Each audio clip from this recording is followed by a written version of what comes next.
Magandang hapon po. Sabi po ng boss ko, gusto niya raw po akong makausap. Totoo ang sinabi niya. Ikaw nga ang ipinunta ko dito. Maupo ka. Ano pong kailangan niyo sa akin? Nagkakilala na po ba tayo dati? Parang wala naman po akong kakilala na kasing yaman niyo. Paano mo naman nalamang mayaman ako? Magaling po ako mag-obserba. Napansin ko agad ito base pa lang sa kutis niyo. At pati na rin ang suot yung mamahaling damit at sa dala niyong bag. Magaling nga siguro talagang kumilatis sa mga kagaya mo. Kaya siguro hindi ka nahihirapang magdesisyon kung kanino ka didikit. Po? Ano pong sabi niyo? Oh, ba't parang hindi mo nagustuhan ang sinabi ko? Iniinsulto niyo po ba ako, ma'am? Hindi ko intensyong insultuhin ka. Sadyang hindi lang ako marunong magsinungaling. Ano po ba talagang kailangan niyo sa akin? Dediretsahin na kita. Ako si Elvira, ang legal na asawa ni Vicente. Ang lalaking kinakalantari mo.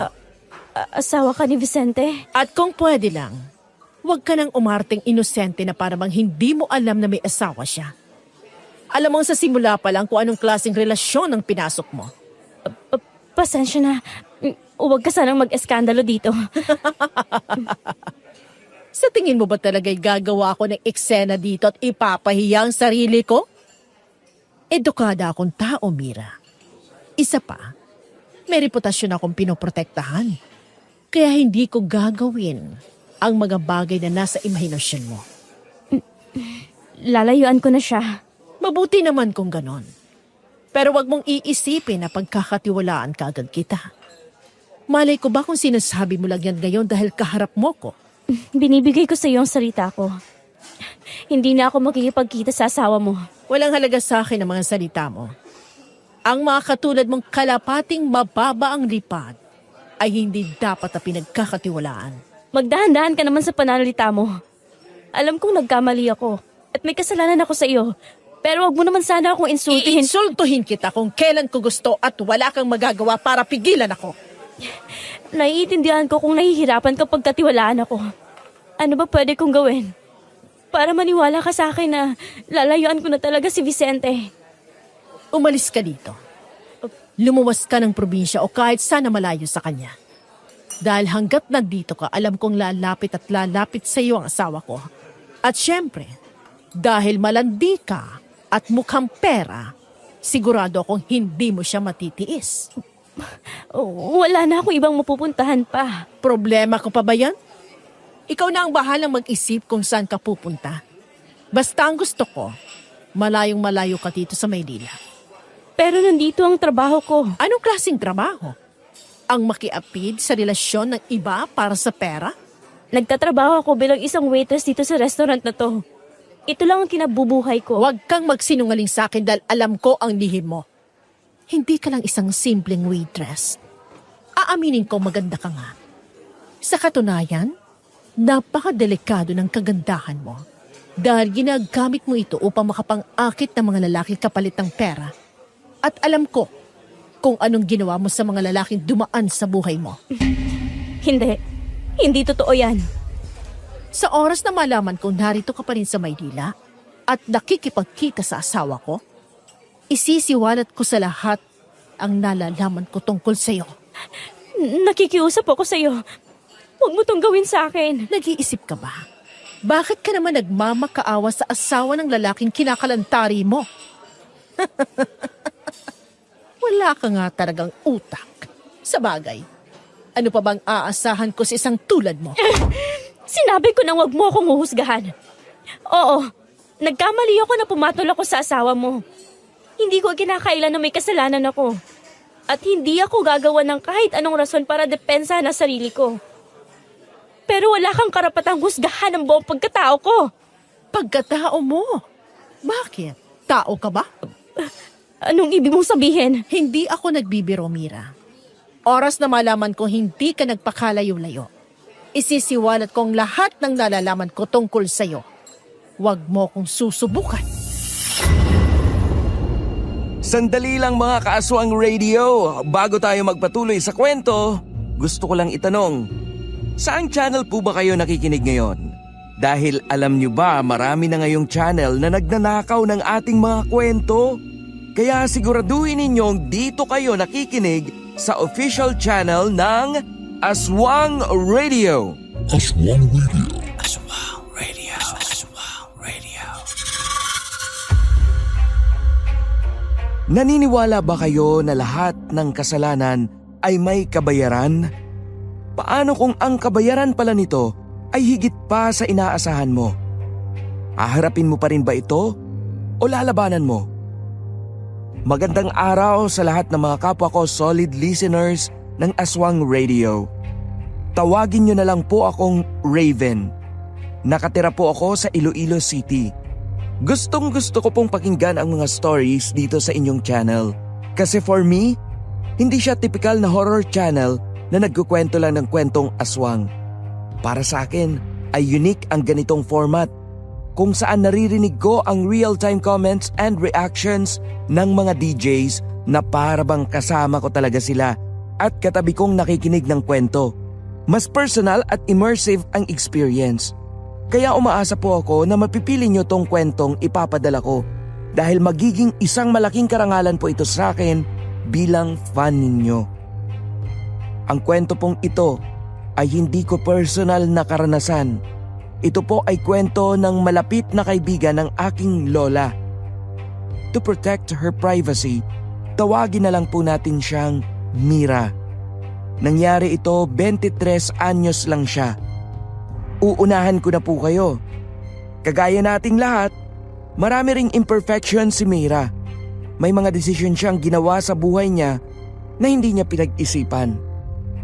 May mga madilim na sikreto rin siyang naging dahilan ng pagkasira ng kanyang buhay.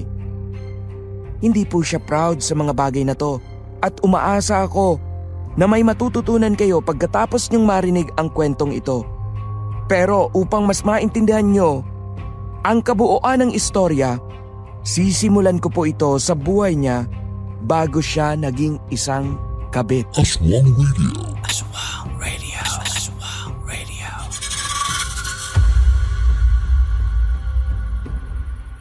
Delphine, dumating ka. Siyempre naman. Nangako ako sa'yo, di ba? May usapan tayo eh. Akala ko kasi hindi ka na makakapuslit.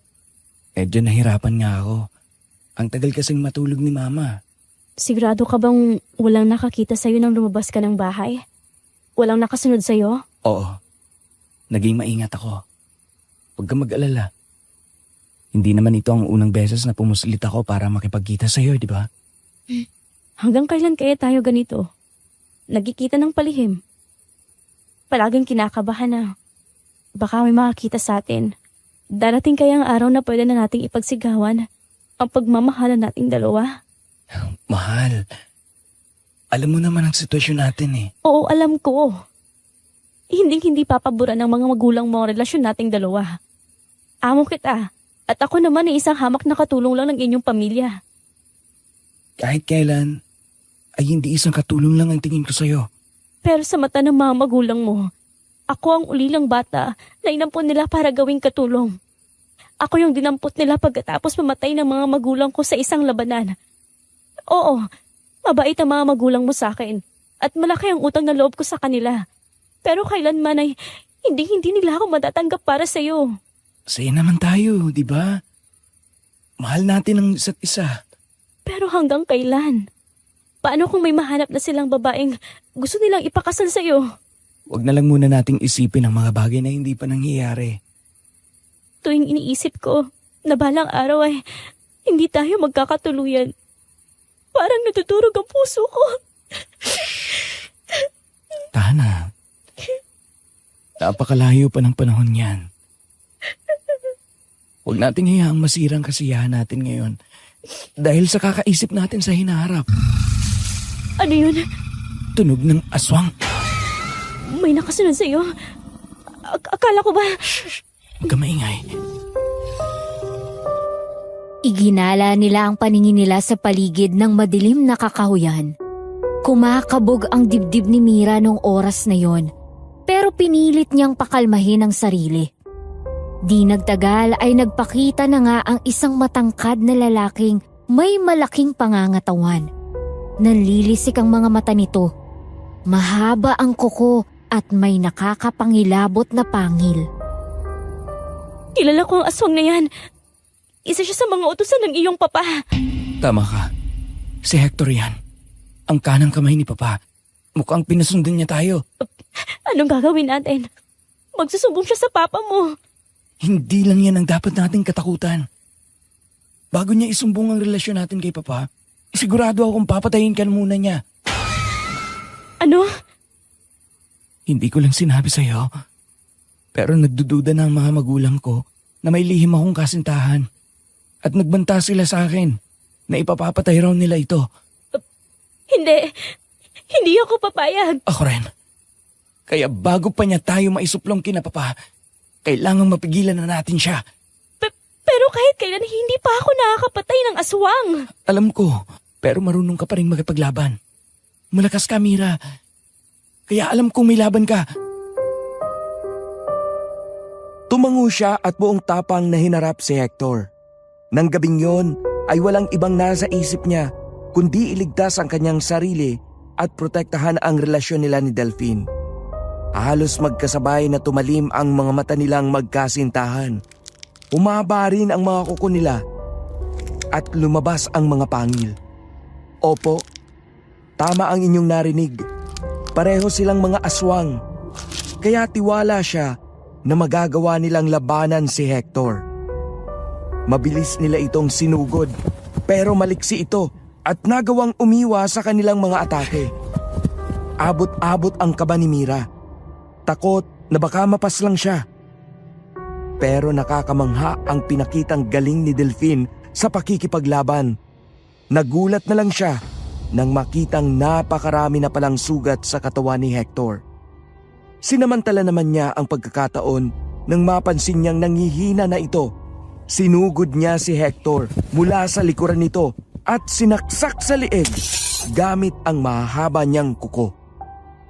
Dilat ang mga mata ni Hector nang bumagsak ito sa lupa. Hindi pa nakontento si Delphine at hinawakan niya ang leeg nito at binali yun. Napasinghap si Mira sa kanyang nasaksihan at nanginig ang buong katawan. Unti-unti namang bumalik sa normal ang itsura nila ni Delphine. Ay, wala na siya. Patay na siya, Delphine. Nagawa natin siyang pigilan. Ngayon ay wala nang nakakaalam ng sikreto natin. Nakapatay ako ng kapwa natin, aswang. Isang napakalaking kasalanan ang nagawa ko. Ako rin naman eh. Isa ako sa mga pumatay sa kanya. Pero Mira, hindi mo kailangang makonsensya. Ginawa lang natin ang tama. Kung hindi natin siya kinalaban, sigurado akong wala ka na ngayon. Isipin mo na lang na iniligtas lang natin ang buhay mo. Tama ka. Niligtas lang natin ang buhay ko. Walang mali sa ginawa natin. At dahil sa ginawa natin, hindi na nila tayo mapaghihiwalay. Pero hanggang kailan? Ngayon ay si Hector ang pinadala nila. Pero sa mga susunod na araw, iba naman ang ipapadala nila para ipapatay ako. Hindi na mangyayari ulit to. Pinapangako ko yan sa'yo.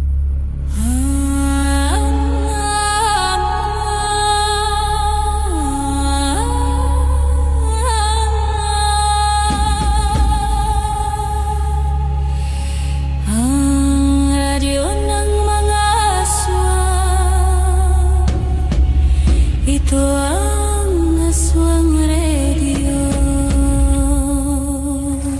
Wow, umpisa pa lang ng kwento po pero ramdam ko na. Nafe-feel mo ba yun? Ramdam ko na ang pagiging manipulative at gaslighter nitong si Delphine. Nako, ang aga-aga nakukuha niyang inis ko. Oh, chill ka muna dyan, Pao. Kakasimula pa lang ng kwento. Baka lalo ka pang manggalaiti sa mga susunod na mangyayari. Oo nga eh. Huwag na muna kaya natin tong ituloy. Huwag na muna. Charot lang. Uy, wag naman. Ituloy na natin to at walang makakapigil sa atin. Pero seryoso na, naawa ko kay Mira kasi nararamdaman kong Pinapaikot lang siya nitong si Delphine eh. Or maybe, just maybe ha, mahal naman talaga siya ng lalaking to but not enough to fight for her. Di ba, Poy? Gets mo yon? Yes, Pao. Gets na gets ko ang point mo. Kasi, di ba, normally sa mga ganitong sitwasyon, ay sinasabi ng lalaki na ipaglalaban niya ang relasyon nila. Yung tipong, you and me Wow. against the world. Tapos tatadda rin nila ng reassurance and words of affirmation ang isa't isa. Pero sa kaysa to, walang ganun eh. Ang importante daw po ay masaya sila. Ba't ka ba nangingialam? At kung ano mang masamang bagay na mangyayari, wag muna nilang isipin. Kasi sa future pa naman yun. Para bang we'll cross the bridge when we get there. Parang ganun, Poy. Pero pag nasa bridge na sila, itong si girl lang ang hahayaan niyang mahulog. Uy, nakakalungkot naman kung ganun. Kaya importante talaga na alam mo yung worth mo. Kasi, eto yung mag-iiwas sa'yo sa manipulations ng ibang tao at hindi ka rin magsisettle sa bare minimum. And actually, hindi nga nabigay ni Delphine kay Mira yung bare minimum eh. Nako, mismo, Poy, mismo! But of course, kahit masaktan man si Mira dahil kay Delphine, hindi pa rin ito pwedeng i-justify ang pagiging kabit niya. Mali pa rin yun. Of course! Ilang beses na natin yung sinabi sa channel na to. Wag na wag tayong makikiapid sa relasyon ng iba. Please lang. Ramdam ko din yung gigil mo doon, Poy, ha? Silent ka lang dyan pero nanggigigil ka. Pero wait, ha? Let's not forget to mention, aswang ang bida natin, Poy, sa kwentong ito. For a change naman, kasi 'di ba usually mga aswang ang kontrabida sa mga kwentong napapakinggan natin, 'di ba? Tama ka dyan, Pao. I think it would also be interesting na marinig ang point of view ng isang aswang. Kayo dyan, mga kaaswang radio, anong masasabi nyo sa kwento natin so far? Kagaya ba namin ay nanggigigil din kayo sa jowa nitong si Mira? Ako, grabe na. Feeling nyo din ba ay minamanipula at ginagamit lang siya nito? At ano kaya sa tingin nyo ang haharapin niya bilang isang kabit na aswang? Paiba yun, no? Mukhang isang kwento na naman ang magpapawindang sa atin ngayon, Boy. Sige nga, leave your thoughts in the comment section. And as always, huwag nyo rin sanang kalimutang mag-like, share, subscribe, and click the notification bell para updated kayo sa mga bago nating kwento. And yes. Alam ko, ang daldal na naman namin ng partner ko. Alam namin yan, lagi kong sinasabi yon. Sorry na, love nyo naman kami, di ba? Charo. Sana all mahal, di ba? At dahil dyan, hindi na namin kayo bibitinin. That's right! Huwag na natin tong patagalin pa. Kuha na kayo ng popcorn dahil itutuloy natin ang kwento. Aswang Radio. Aswang Radio. Aswang Radio. Ano yung narinig ko kaninang darating na dito yung mapapangasawa mo? Totoo ba yun? Oo. Si Victoria. Anak siya ng kaibigan ng mga magulang ko. Nagmula siya sa isang mayamang angka ng mga aswang sa kabilang probinsya. Dumating na ang araw na kinakatakutan ko. Patawarin mo ako, Mira. Pero kailangan kong sundin ang gusto ng mga magulang ko. Mahal mo naman ako, di ba? Oo. Mahal na mahal kita. Hindi porket magpapakasal ako sa iba, ay hindi na kita mahal. Kung totoong mahal mo nga ako, bakit hindi mo ako magawang ipaglaban? Kilala mo naman ang mga magulang ko, Mira. Oras na sinaway ko sila, sasaktan nila ako. Tayo. Hanggang kailan ka magiging duwag, Delphine? Mula pagkabata ay sunod-sunuran ka na sa kanila. Kailan ka ba matututong ipaglaban ng mga bagay at tao na mahalaga sa'yo? Paano naman ang kasiyahan mo? Hindi mo kasi naiintindihan. Talagang hindi kita naiintindihan. Alam mo, isang malaking pagkakamali na umibig ako sa'yo. Mahal mo nga siguro ako, pero wala ka namang pakialam sa nararamdaman ko. Patawarin mo ako, Mira. Maniwala ka. Hindi ko sinasadyang saktan ka. At naiintindihan ko rin ang nararamdaman mo ngayon. Pero hindi mo naman kailangang umalis dito eh. Hindi ko na kayang manatili dito at saksihan yung kasal nyo. Hindi ako masokista. Para ko lang papatay ng sarili ko kung gagawin ko yan. Hindi naman kailangang umabot sa ganito eh. Huwag mo na akong isipin. Gagawin ko to para sa sarili ko. At hindi para sa'yo o kahit sino pa man. Nadurog ang puso ni Mira nang mas piliin ni Delphine na sundin ang gusto ng mga magulang nito. Sa totoo lang, inasahan na niya na ito ang mangyayari balang araw.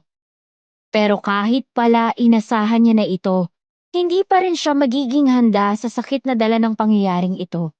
Kaya naman nagdesisyon na siyang iwan ang pamilya ni na Delphine at magpakalayo-layo na lang. Ito ang nagtulak sa kanya para lumuwas ng Maynila. Hindi rin naging madali para sa kanya ang buhay sa syudad bilang isang aswang. Kailangan niyang mas itago pa ang kanyang pagiging aswang, lalo pat mas maraming tao sa syudad. Di gaya sa liblib na baryong pinanggalingan niya. Dito na nga siya nagtrabaho bilang isang waitress. Lahat ng mga waitress sa restaurant na yon ay mga dalagang may itsura. Nung una ay nagtaka siya kung bakit ganon. Hanggang sa isang araw, pinaliwanag ng manager nila ang lahat sa kanya. Binuksan nito ang isang sekretong pintuan at pinapasok siya sa isang sekretong bar. May tumutugtog na jazz band doon at napapaligiran ito ng mga mamahaling alak para silang pumasok sa isang VIP room. Hindi ko po inakalang may ganitong bar pala sa loob mismo ng restaurant. Mag-6 na buwan na ako rito, pero ngayon ko lang ito nakita. Sinadya ko talagang itago muna ito sa'yo dahil masyado pang maaga. Lahat ng mga bagong waitress natin ay hindi alam ang tungkol sa bar na to. Para po ba to sa mga VIP customers? Oo. At ilang oras mula ngayon, mapupuno na ang kwartong ito ng mga malalaking negosyante, doktor, engineer, abogado at iba pa. Ano po bang mayroon dito na wala sa mismong restaurant natin? Ngayon ko na sasabihin sa iyo ang dahilan kung bakit kinuha kitang waitress dito. At di ba, tinanong mo sa akin dati kung bakit magagandang dalagang lahat na mga waitress dito? Opo, at ang sabi niyo, malalaman ko rin ito balang araw. So, ngayon na ang araw na yon. Kaya makinig kang mabuti dahil ito ang babago sa buhay mo. Ano po yun? Ang mga matatagal ng waitress dito ay nakikipagrelasyon sa mga bigati nating customers. Alam mo na siguro kung anong ibig kong sabihin sa relasyon. At syempre, may kapalit ang lahat ng ito. Pera, alahas, mamahaling gamit at iba pa. Parang kabit po? Ganun na nga. At kapag may isa sa mga clients natin na pumili sa'yo, nako, sinasabi ko sa'yo, magbabago talaga ang buhay mo. Pero po, Kailangan mo ng pera, di ba? opo. Kung ganon, ito na ang pagkakataon mong kumita ng mas malaking pera. Maganda ka, Mira. Magandang maganda. Makinis, matangkad, at magandang hubog ng katawan mo. Kaya nga kita tinanggap dito, di ba? Alam mo kung ako sa'yo, hindi ko sasayangin ang angking ganda mo. Aminado po siyang nasilaw siya sa pera, kaya tinanggap niya ang offer ng manager niyang si Madam Gina. Nung una, ay nagulat siya sa mga taong nakita niya sa bar. Ang ilan sa mga ito ay prominente at kilala ng publiko. Hindi siya nahirapang makahanap ng unang client dahil kaagad na may nakapansin sa kanyang ganda. Una niyang nakilala ang isang mayamang doktor na nag-offer sa kanya ng isang malaking halaga para isama siya sa rest house nito. Bagaman kinakabahan dahil unang beses niya itong gagawin, pumayag pa rin siya. Pero sa unang gabi pa lang nila ay may nangyari ng masama. Hello? Madam Gina? Oh, Mira, bakit ka umiiyak? May nangyari pong masama. Anong ibig mong sabihin? Anong nangyaring masama? Si Doc Martin, wala na po siya. Ano? Napatay ko po siya! Pasintabi po sa mga susunod kong ikukwento. Medyo maselan po ito pero kailangan kong isali sa kwentong ito upang mas maintindihan yung mabuti ang kabuuan ng storya.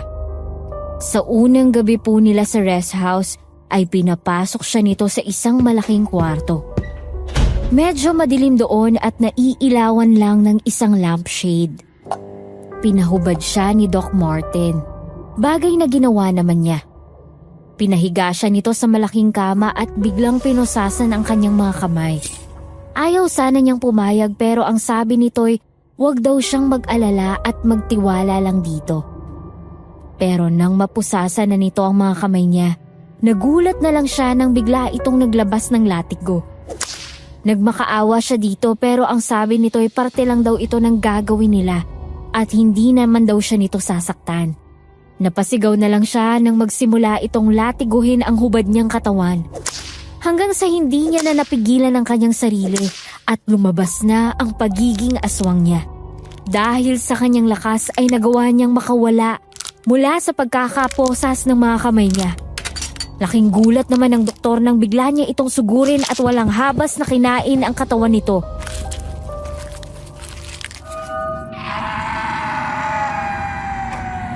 Nasaan si Doc? Salamat po sa pagpunta niyo dito agad, madam. Pero wala na po si Doc. Ang ibig kong sabihin, nasaan ang katawan niya? Kailangan natin itong mailigpit kung ayaw mong makulong. At hindi rin ito dapat makarating sa ibang mga clients natin dahil masisirang negosyo ko. Opo, wala pong dapat na makaalam. Oh, nasaan ang bangkay? Nagdala na ako ng kotse. Ililibing natin siya sa isang malayong lugar. Wala na po. Naubos na ang katawan niya. At inilibing ko na po sa likod ng rest house ang mga buto niya. Naubos? Teka. Naguguluhan ako. Bakit mga buto na lang niya ang nilibing mo? Anong nangyari sa katawan niya? Kinain ko po. Wala akong itinira para walang ebidensya. Paano? At dito na nga po niya sinabi ang tungkol sa pagiging aswang niya. Baka sa mukha nito ang gulat at takot. Kahit na sinabi niya ditong matagal na siyang hindi kumakain ng tao. Mga buhay na hayop lang ang ginagawa niyang pagkain. Napilitan lang talaga siyang paslangin at kainin si Dr. Martin dahil sa ginawa nito sa kanya. Huwag po kayong matakot sa akin, madam. Pinapangako ko po sa inyo na hindi ako masama. Hindi ako pumapatay ng tao. May mabuti bang aswang? Sa maniwala po kayo't sa hindi, may mga aswang talaga na hindi pumapatay ng tao. Hindi ko po talaga sinasadya ang nangyari. Dahil sa pananakit ni Doc Martin, ay hindi ko na napigilan ang sarili ko. Ang paglabas ng lakas ko bilang isang aswang. Dahil na rin po sa galit ko ay hindi ko na nagawang kontrolin ang sarili ko. Grabe. May mga aswang pala talaga. Nakikiusap po ako sa inyo. Huwag niyo na po akong paalisin sa trabaho. Gusto ko lang naman po ng normal na buhay. Hindi ko gustong mamuhay bilang isang aswang. O siya, sige na. Itatago ko itong napakadilim mong sikreto. Ay, Diyos ko. Nakakaloka kang babae ka. Pero hindi na ito pwedeng maulit pa, ha? Naiintindihan mo? Baka masira pang negosyo ko ng dahil sa'yo. Pangako po, hindi na ito maulit. Ay, nako, Mira. Unang client mo pa lang, pinasakit mo ng ulo ko. Ay, nako. Kung hindi lang talaga magaan ang loob ko sa'yo eh. Salamat po. Malaki ang utang na loob niya kay Madam Gina dahil tinanggap siya nito at tinuring pa na parang tunay nitong anak. Kahit kailan ay hindi nito pinaramdam sa kanya na isa siyang aswang. Tinrato siya nito na parang isang normal na tao. Pagkalipas ng ilang buwan sa bagong trabaho niya ay nakilala niya si Vicente. Na-inlove ito sa kanya at ayaw na nitong sumama pa siya sa ibang lalaki. Nakakaloka talagang alindog mo, Mira. Bakit po, madam? Alam mo ba kung gaano ka big time din si Sir Vicente. Ang dami-daming negosyo niya dito sa Pilipinas at pati na rin sa ibang bansa. Sinasabi ko sa iyo, ang dami-daming pera niyan, Mira. Talaga po? Nagbayad siya ng extra sa akin para daw hindi na kita hayaang makausap o makasama pa ng ibang clients. Ginawa niya po talaga yan? Mukhang seryoso si Sir sa'yo. Hindi naman po siguro. Imposibleng siseryosohin niya ang isang babaeng katulad ko. Sa bagay. Tama ka naman dyan. Mabuti yan, Mira. Huwag na huwag kang magkakagusto sa isang kliyente. Tandaan mong halos lahat ng mga yan ay may asawa na. Pumupunta lang sila dito para maghanap ng aliw. Pero sa huli, uuwi at uuwi pa rin ang mga yan sa legal nilang asawa. Kaya ikaw, gawin mo lang ang trabaho mo. I-enjoy mo lang ang kayamanan nila at huwag mong hahaluan ng emosyon. Opo.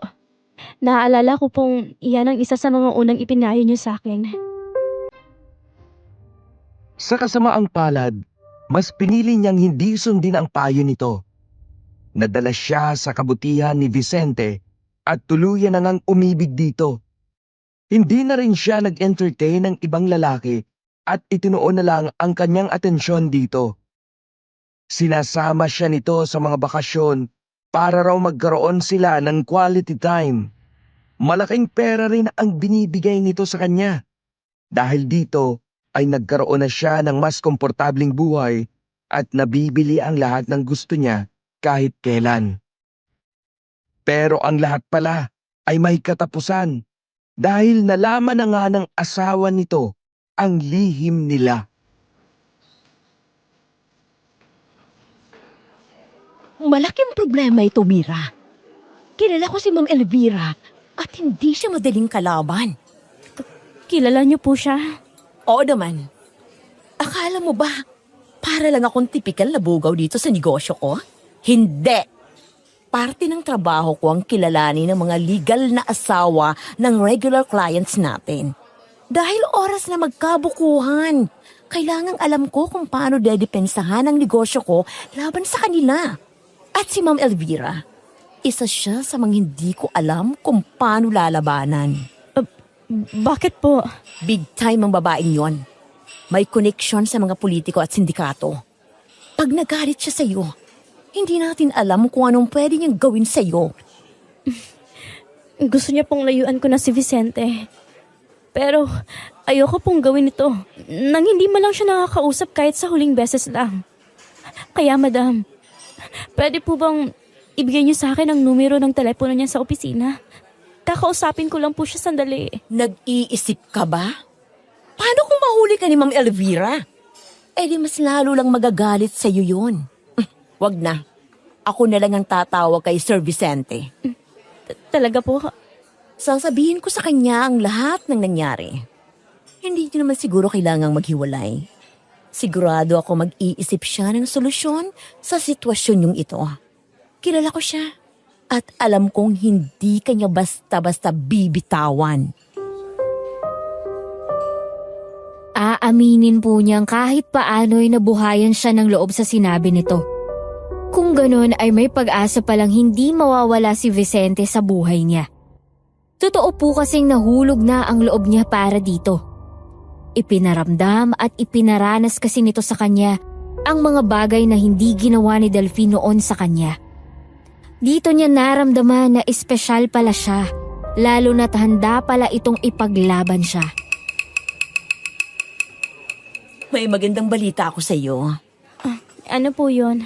Nakausap ko na si Sir Vicente. Talaga po? Anong sinabi niya? Tama nga ako. Ipaglalaban ka niya. Totoo po bang sinasabi niyo? Oo. Pero sa ngayon, hindi muna kayo pwedeng magkita o mag-usap. Pinapalamig niya muna ang sitwasyon. Naiintindihan ko naman po yan. Pero, paano po ang gusto ni Ma'am Elvira? Na lumayo ako. Binayaran niya naman ako ng malaking halaga para patirahin ka sa bahay namin sa Iloilo. Nasa isang liblib sa baryo at sigurado kong hindi ka matutunto ni Ma'am Elvira doon. Taga Iloilo po pala kayo. Oo, saktong-sakto. Kailangan ko ring umuwi doon sa Makalawa para sa kaarawan ng kapatid kong si Elena. Isasama na kita doon. Okay lang po ba talaga na doon muna ako? Oo naman, ano ka ba? Bukod sa binayaran ako ng mayaman mong jowa, para na rin kitang tunay na anak. Kaya mahalaga ka sa akin, mahalagang kaligtasan mo. Kagaya ng napag-usapan, ay isinama nga siya nito sa Iloilo. Tama nga si Madam Gina. Napakaliblib na nga ng baryong pinuntahan nila. Pagkababa ng bus ay pumasok sila sa isang maliit na daan na napapaligiran ng mga naglalakihang puno at bakanteng lote. Naglakad na lang sila papasok doon dahil wala na raw nakakapasok na sasakyan sa lugar na yon. Hindi ko po ma-imagine na dito kayo nakatira dati. Ako man, hindi ko rin ma-imagine. Masyado kasing liblib kaya malayo sa mga magagandang oportunidad. Kaya umalis talaga ako dito at pumunta ako ng Manila. Mula kasi pagkabata ay matayog na talagang pangarap ko. Yung kapatid niyo po, bakit siya nandito? Isinama ko siya sa Maynila dati. Pero hindi niya nagustuhan ang buhay sa syudad. Kaya bumalik agad siya dito para alagaan ang mga magulang namin. Pero dahil namayapa na sila, si Lena na ngayon ang nakatira sa bahay namin. Kawawa naman po siya. Naku! Huwag kang maawa doon. Mas gusto nga na mag-isa. Ano nga bang tawag sa mga tulad niya? Loner? Introvert? Basta-basta. 30 anyos pa lang si Lena. Pero alam ko ng tatandang dalaga yon. Grabe, hindi naman po siguro. Hindi pa naman ganon katanda ang 30. Hindi nga. Ilang beses ko na sinabi sa kanya na bata pa siya at hindi pa huli ang lahat. Pero anong magagawa ko? Wala talaga siyang interes sa mga lalaki na niligaw sa kanya. Minsan nga biniro ko na baka babae ang gusto niya. Pero ang sabi niya naman, kontento na raw siya sa buhay niya ng mag-isa. Sa bagay, desisyon niya naman po yun. Wala tayong karapatang makialam kung ano ang gusto niyang mangyari sa buhay niya. Mismo? Pagkalipas ng ilang minuto, ay natanaw na namin ang isang maliit na komunidad. Maraming mga kabahayan doon. May mga kubo at mayroon ding may kalakihang mga bahay na gawa sa kahoy at semento.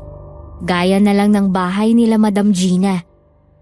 Simple lang po itong tingnan. May 2 palapag. Mukhang luma na pero pinagtibay na ng panahon. Sinalubong naman sila ni Lena. Unang tingin pa lang niya dito ay nagandahan na siya sa kapatid ni Madam Gina. Bagaman medyo maputla ang balat nito, ay lutang na lutang pa rin ang simple at natural nitong ganda. Walang bahid ng kahit konting kolorete sa mukha ng babae. Nakalugay naman ang abot bewang at maalo nitong buhok. Tiningnan sila nito ng walang kangiti-ngiti kahit pa niyakap ito ni Madam Gina. Maligayang pagdating. Ikaw talaga. Masyado kang formal. Lena, ito nga pala si Mira. Isa sa mga waitress ko. Ikinagagalak kitang makilala. Isa sa mga waitress? Ibig sabihin, isa kang kabit? Gaga, masyado pa rin talagang matalas ang dila mo. Magdahan-dahan ka nga sa pananalita mo. Mira, pasensya ka na dito sa kapatid ko, ha? Ayos lang po. Pumasok na tayo. Pinaghanda ko kayo ng pagkain. Pumasok na sila sa bahay at nakita niya ang mga mamahalin at lumang gamit doon. Bahagya siyang kinilabutan dahil parang may kakaiba sa bahay na yon na di niya maipaliwanag. Dumiretso naman sila sa dining area kung saan nakalapag na ang mga karning niluto nito para sa kanila. Unang tingin pa lang niya sa mga kulay itim na pagkain ay parang pamilyar na kaagad ang mga ito sa kanya. Pero nang matikman niya ito, ay mas naging sigurado na siyang kung ano talaga ito. Katawan ng tao. Bakit ganyan ka makatingin? Yung ulam. Bakit? Hindi ka ba kumakain yan? Masarap yan, Mira. Magaling magluto ng karne ang kapatid ko. Maraming ang mga tao ang kumakain ng luto niya nang hindi nalalaman na karne pala ng kapwa nila tao ang kinakain nila. Bakit? Mahina ka sigurong aswang. Ano? Ni hindi mo malang ba napansin na isa rin akong aswang katulad mo?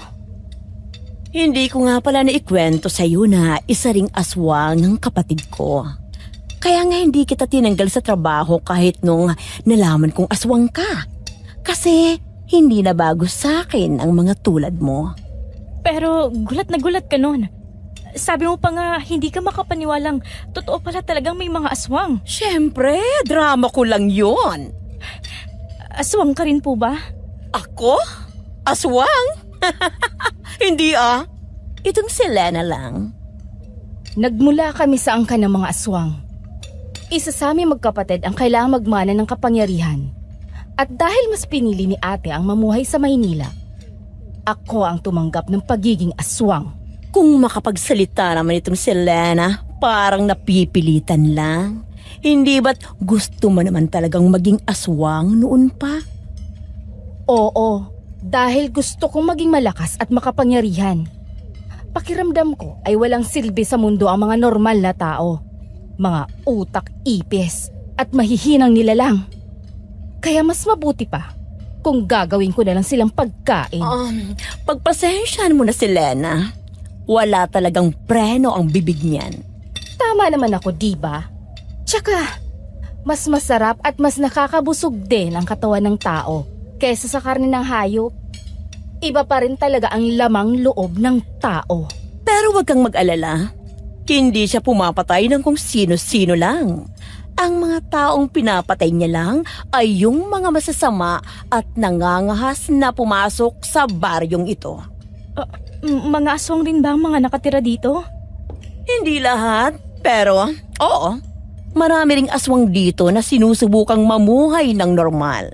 At hindi rin sila pumapatay ng mga kapwa nila aswang. Kaya safe na safe ka dito. Bakit hindi nyo naman ito sinabi kaagad sa akin? Nako, pasensya ka na, Mira. Hindi ko kasi naisip na hindi ka pala magiging komportable dito. Ang akala ko kasi, okay lang sa'yo kasi aswang ka rin naman. Wala akong makitang rason para hindi ka magiging komportable dito. Maliban na lang kung ang tingin mo'y mas nakakalamang ka sa amin. Hindi naman sa ganon. Isa pa, wala na rin talaga akong ibang maisip na lugar na pwede mong puntahan. Gusto lang naman kitang tulungan. Alam mo naman sigurong kailangan ko rin bumalik ng Maynila, di ba? Kung nandito ka kasi, mas mapapanatag akong iwan ka. Ganito lang si Lena. Parang masungit pero alam kong hindi ka niya pababayaan. Naiintindihan ko po. Maraming salamat sa inyo. Kung ganon ay kumain ka na. Matagal na kasi akong hindi kumakain ng tao. Iniiwasan ko talaga to sa abot ng makakaya ko. Nakahain na sa harap mo yan kaya kainin mo na. Huwag mong sayangin ang grasya. Hayaan mo, sa susunod ay maghahanda ako ng buhay na hayop para sa'yo. Salamat. Pwede ba kitang tawaging ate? Ate Lena? Hindi, dahil hindi naman tayo magkapatid. Lena na lang. Sige. Pinipigilan kasi niyang pagtanda niya. Kaya wag mo na siyang tawaging ate. Tama na ang biruan, kumain na kayo. Ang sungit naman. Oo na. Nambising kita, mahal kong kapatid. Aminado po siyang mabigat ang pakiramdam niya kay Lena. Pero wala rin siyang choice sa puntong yun. Wala na rin kasi talaga siyang alam na ibang lugar na pwede niyang puntahan. Pero pinangako niya sa kanyang sarili na mag-iisip siya ng ibang paraan at hindi siya magtatagal doon. Ayaw kasi niyang napapaligiran siya ng mga kapwa niya aswang dahil baka bumalik siya sa mga dati niyang gawain. Nang umalis siya sa baryong kinalakihan niya, Pinangako rin niya na magsisimula siya ng panibagong buhay. At kasama sa bagong buhay niya ang hindi pagpatay at pagkain ng mga tao. Mahirap pero kinaya naman niya. At ayaw na niyang bumalik na naman sa masasamang gawain niya noon. Ayos ka lang ba dito sa kwarto mo? Oo, ayos naman. Ang laki nga ng kwarto ko eh, tsaka komportable rin. Inaayos ko lang ang mga gamit ko. Mabuti naman kung ganon. Maraming salamat ulit sa tulong nyo. Malaking bagay ito sa akin. Bakit mo ba pinili ang ganitong klaseng buhay? Anong ibig mong sabihin? Nabanggit mo kanina na matagal ka nang hindi kumakain ng karne ng tao. Kaya ang nasa isip ko, hindi ka isang tipikal na aswang. Kumbaga, mas pinili mo ang isang normal na buhay na para bang isa kang pangkaraniwang tao. Ganun na nga. Ito ang buhay na pinili ko para sa sarili ko. Ayoko nang pumatay ng mga inosenteng buhay para gawing laman ang sikmura ko. Kahanga-hanga ka sa parting yan ang desisyon mo. Pero ang hindi ko maintindihan, sa kabila ng mahirap mong desisyon, bakit mas pinili mo pa rin maging isang hamak na kabit? Mahirap ipaliwanag. Hindi ka nga pumapatay ng tao, pero sumisira ka naman ng pagsasama ng iba. Nakikiapid ka sa relasyon ng may relasyon? At para saan? Para sa kayamanan? Magdahan-dahan ka sa pananalita mo dahil hindi mo ako kilala. Hindi na kita kailangang makilala pa ng lubusan. Totoo naman talagang kahusga-husga ang mga kagaya mo, hindi ba? Wala kang alam sa mga pinagdaanan ko sa buhay. Oo, aminado ako hindi ako perpekto. Marami akong nagawang kasalanan sa mundong to. Pero ikaw, malinis ka ba? Hindi naman, 'di ba? Kaya wag mo akong huhusgahan. Oh, anong nangyayari dito? Nag-aaway ba kayo? Sinabi ko lang sa kanya ang totoo. Hindi ko naman alam na masyado palang malambot ang puso nitong si Mira. Hinusgahan mo ako. Hindi niya nagawang tapusin ang kanyang sasabihin nang bigla siyang naduwal. Mabilis siyang tumakbo papunta sa banyo at sumuka ng napakarami sa lababo. Halos ilabas na niya ang lahat ng kinain niya kanina. Mabilis naman siyang dinaluhan ni Madam Gina.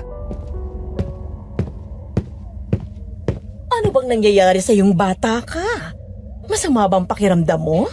Bakit hindi ka malang nagsabi sa akin? Bigla na lang pong sumama ang pakiramdam ko. Maayos naman po ako kanina. Namumutla ka. Sigurado ka bang wala kang sakit? Wala naman sa pagkakaalam ko. Hindi kaya ito dahil sa kanina lang siya nakakain ulit ng karne ng tao? Baka hindi nasanay ang katawan niya dito. Imposible. Kahit kailan ay hindi isusuka ng aswang ang karne ng isang tao. Malakas ang hinala ko na may iba itong dahilan. Ano naman yun? Biglang inabot ni Lena ang kanyang pulso at pinakiramdaman ito. Tahimik lang ito pero halatang may inoobserbahan. Kaya naman kahit nagtataka ay hinayaan lang niya ito sa ginagawa. Ilang saglit naman ay hinawakan nito ang kanyang tiyan habang nakapikit ang mga mata. Psst! Lena, anong ginagawa mo? Bakit mo hinahawakan ang tiyan ni Mira? Malakas ang kutob ko na nagdadalang tao siya. Ano? Hindi. Nararamdaman kong buntis ka. Hindi ito maaari. Malaking problema to, Mira. Pero, teka, kumalma muna tayo. Sigurado naman akong hindi ka pababayaan ni Sir Vicente. Paninindigan niya kayo ng batang dinadala mo. Pero hindi ito pwedeng malaman ni Ma'am Elvira. Kasi magkakagulo talaga pag nagkataon. Natatakot po ako. Kailangan muna nating makasiguro na buntis ka nga. Tapos, tsaka natin ito hahanapan ng solusyon. Bukas na bukas, pupunta tayo kay Mang Rogelio. Sino po yun? Isang mahusay na albularyo dito sa baryo namin. Papatingnin ka namin sa kanya. Sigurado akong matutukoy niya kung buntis ka nga talaga. Nahirapan siyang matulog ng gabing yon. Hindi kasi siya mapakali sa posibilidad na buntis siya. Alam niyang tama ang sinabi ni Madam Gina. Hindi siya pababayaan ni Vicente. Baka nga matuwa pa ito na magkakaanak na sila. Pero lalo lang magiging komplikado ang sitwasyon niya nang dahil dito. Sana nga'y magagawa niyang itago ito mula kay Elvira. Dahil kung hindi, mas lalo lang gugulo ang buhay niya. Oh, gising ka pa pala. Hindi po ako makatulog. Alam kong iniisip mo pa rin ang posibilidad na buntis ka. Pero Mira, hindi pa naman tayo sigurado dyan. At saka, kung totoo man na buntis ka, huwag kang mag-alala dahil nandito naman ako para sa'yo. Pati na rin si Sir Vicente, mahal ka nun at hindi ka niya pababayaan. Alam ko naman po yun. Pero hindi lang ako sigurado kung handa na ba ako maging isang ina. Paano kung hindi ko pala maalagaan ang maayos ang anak namin? Huwag kang mag-isip ng ganyan. Hindi ka man handa ngayon, pero sa oras na isilang mo ang iyong anak, alam kong aalagaan mo siya sa abot ng iyong makakaya. Magiging isa kang mabuting ina. Pangako ko yan sa'yo. Salamat po. Sige na. Magpahinga ka na. Maaga pa tayong pupunta kina Mang Rogelio bukas. Pagkalabas ni Madam Gina ng kwarto niya, ay humiga na siya at sinubukang matulog. Pero pabaling-baling pa rin siya sa higaan at hindi dinalaw ng antok. Hanggang sa nakuha ang atensyon niya ng mga kaluskos sa labas. Pamilyar ang tunog na yun sa kanya, kaya naman dahan-dahan siyang bumangon at dumungaw sa bintana. At nanlaki ang mga mata niya nang makita ang dalawang aswang sa labas na sobrang sama ng tingin sa kanya. Anong kailangan nyo? Bakit ang sama ng tingin nyo sa akin? At bakit parang nakatingin kayo sa sinapupunan ko? Kung may binabala kayong masama, hindi kayo magtatagumpay. Siguro naman ay nararamdaman yung isa rin akong aswang kagaya nyo. Hindi ko kayo hayaang saktan ako. Umalis na kayo dito. Dahil hindi ko kayo hayaang magtagumpay sa mga plano nyo. Lalaban ako ng patayin kung kinakailangan. Ayaw nyo talagang umalis? Pwes, pagsisisihan nyo to.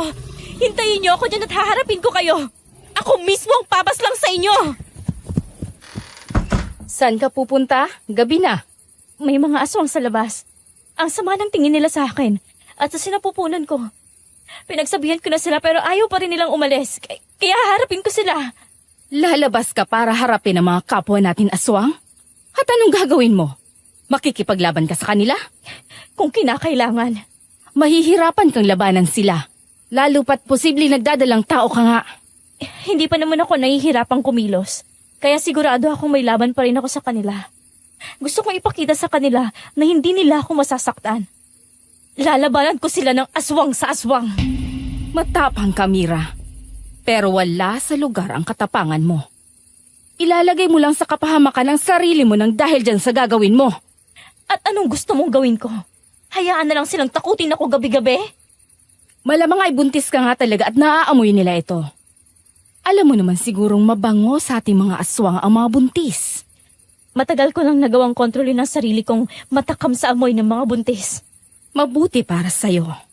Pero hindi mo pwedeng asahan na lahat ng aswang ay katulad mo. Pinagkakainteresan ka nila ngayon dahil alam naman nating may dugo ng isang ordinaryong tao ang batang dinadala mo. Hindi pa nga tayo nakakasigurado kung buntis ba talaga ako. Pumasok ka na lang ulit sa kwarto mo at magpahinga. Ako na ang lalabas at kakausap sa kanila. Malakas ang kutob ko. Nakilala ko ang mga aswang na nasa labas. Pero makinig ka na lang, Mira. Huwag nang matigas ang ulo. Sa kondisyon mo ngayon, kailangang triplihin mo ang pag-iingat. Yon ay kung gusto mong protektahan ang batang dinadala mo. Pero kung wala kang pakialam sa buhay ng batang yan, edi sige, harapin mo ang mga aswang sa labas. Sa huli ay nakinig siya kay Lena. Pumasok siyang muli sa kanyang kwarto.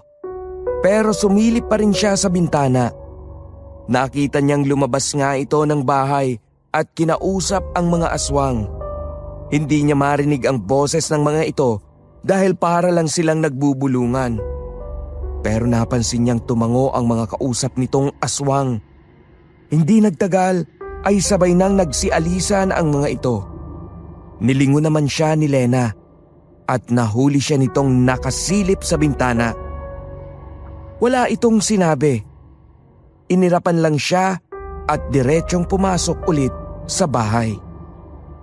Kinabukasan ay maaga siyang ginising ni Madam Gina para pumunta sa albularyong si Mang Rogelio. Naglakad lang sila papunta sa kubo nito. Siguro'y inabot rin sila ng 10 minuto sa paglalakad bago nila narating ang maliit nitong kubo sa gitna ng gubat. 70 anyos na si Mang Rogelio. Ubanin ang buhok at medyo hindi na nakakatayo ng tuwid. May pinainom ito sa kanyang mapaklang inumin na gawa sa pinaghalong halamang dahon at ugat. Pagkatapos nun, ay pinahinga siya nito sa papag at pinausukan habang may sinasambit itong mga orasyon. Tama ang iyong hinala. Nararamdaman ko ang isang buhay na tumutubo sa sinapupunan ni Mira. Buntis ka nga. Madam Gina, anong gagawin ko? Ang kailangan mong gawin ngayon ay mag-ingat. Tama si Lena. Kailangang ingatan mo ang iyong sarili. Huwag kang mag-alala. Hindi ka namin pababayaan. At ako na rin ang magsasabi kay Sir Vicente ng balitang ito. Hindi puro aswang ang iyong dinadala, Ineng. Kaya mabango ka sa mga aswang dahil isang ordinaryong tao ang ama ng dinadala mo. Yan nga ang sinabi ko sa kanya kagabi. May mga kapwa kasi kami aswang na umaaligid sa bahay namin. Mabuti na lang at napakiusapan ko sila. Kilala mo ang mga kalahi nyo, Lena. Hindi sila madaling pakiusapan. Maaaring nakinig sila sa iyo kagabi. Pero maaaring bumalik pa rin sila. O pwede rin yung iba pa ninyong kapwa-aswang.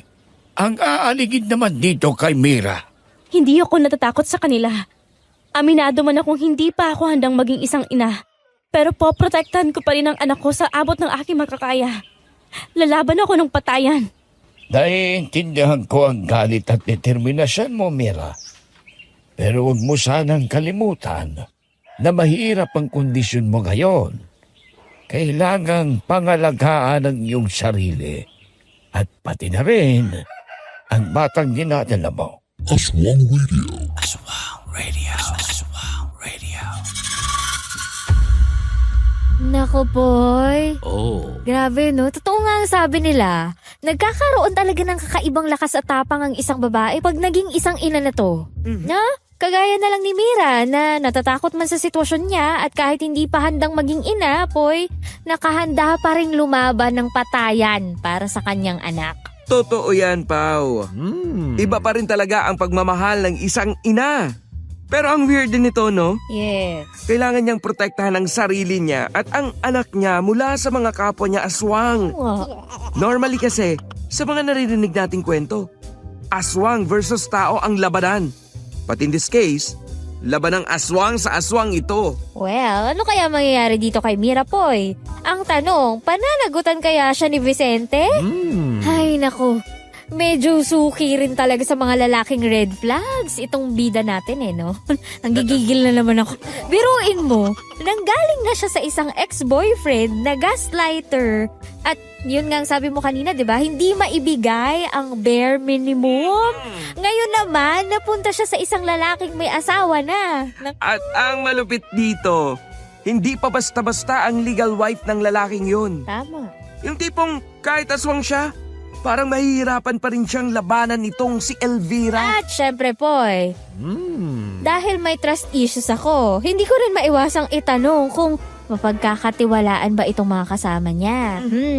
Especially itong si Lena, napansin mo yon? Medyo may nasisense kasi akong hindi maganda sa babaeng ito. Same here, pal. Same tayo may trust issues? Mismo! O kayo dyan, may trust issues rin ba kayo sa mga kasama ni Mira? Nako. Nako. Kakapakinig natin ito ng mga aswang stories. Lahat na ng mga characters ay pinagdududahan natin. Ano kaya sa tingin ninyo ang sekreto ni na Madam Gina at Lena? I-comment nyo na ang mga theories ninyo dyan sa comment section. Tama! Magtsikahan tayo sa comment section para mabawasan naman ng konti yung stress natin. Oy, hindi pwede yan, Pao. Sabay-sabay tayong mas-stress dahil kailangan na nating ituloy ang kwento. Well, in that case, magtabi na kayo ng tubig. O kung gusto nyong mas nervyusin, kuha na kayong kape. Dahil narito na po ang susunod na bahagi ng storya. Aswang Radio. Aswang Radio. Aswang Radio. Huwag kang mag-alala.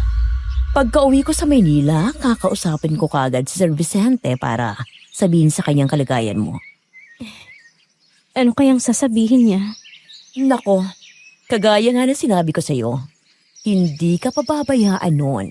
At saka, sigurado akong matutuwa siya sa balitang ito. Wala pa naman silang anak ni Ma'am Elvira, kaya ang anak nyo ang magiging kaisa-isang anak niya. Totoo po ba yung sinasabi niyo? Oo naman. Alam na alam kong hindi kayang magbuntis ni Ma'am Elvira. Kaya nga naglolo ko yan si Sir Vicente sa asawa niya. Sigurado akong pangarap niyang maging isang ama. At ikaw, Mira, ikaw ang tumupad ng pangarap niya. Sana nga matuwa siya sa balitang to.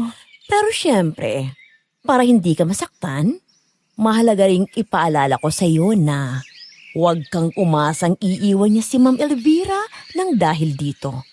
Asawa niya pa rin yun at alam kong hindi niya ito hihiwalayan. Alam ko naman po yon. Pero itong tatandaan mo, dahil nag-iisang anak niya ang dinadala mo ngayon, ibig sabihin, ang anak niyo ang magiging kaisa-isang tagapagmana ng kayamanan ni Sir Vicente. Aba, jackpot ka pa rin, Mira. Hindi naman po yan ang iniisip ko. Sa bagay.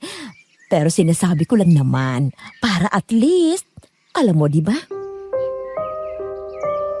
Kinagabihan ay lumabas si Mira ng bahay para magpahangin.